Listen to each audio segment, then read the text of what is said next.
Pavyzdžiui, iš mano mamos turiu tą pavyzdį, niekada neužmiršiu, man buvo 7 metai ar kiek. Ir tikrai pokaris Vokietijoje buvo baisu. Kaip už pusę metų bus į Rusiją ar kiek nors. Bet ten buvo baisu, ten buvo tuščia. Nebuvo vyrų, visi Hitleris privertė ir kunigus eiti į frontą ir panašiai. Bet viskas buvo, krautus nebuvo. Ir mes, reiškia, kadangi nieko neturėjom, aš žinau, kad 46-49 aš nežinojau, kas yra duona.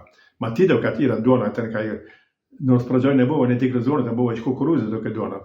Bet mes neturėjom pinigų nei to nupirkti.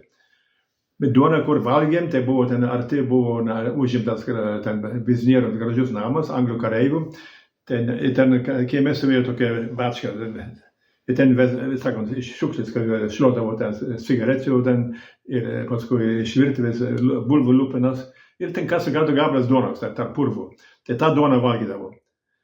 Dabar 48, kad nors mama ten suvenėjo, ten organizavo savo jau ten turėjo savo grupę, kur žmonės ateina ir eita ten suvenėti truputį pinigų. Ir ten buvo pinigų, sako, šiandien 5 valandą eisim pas kepėją ir mes galų gale irgi savo duoną nusipirksim. Praeina nepažįstamas žmogus, vismet daug pabėgėlių būdavo ten po karo, mes kaime gyvenom ten. Aš turėjau visą tą gatvę šluotą iš tų akmenų klotų, kai buvo sunku valyti ten karvų ir arklų mėšlas su lietum, kaip tai buvo.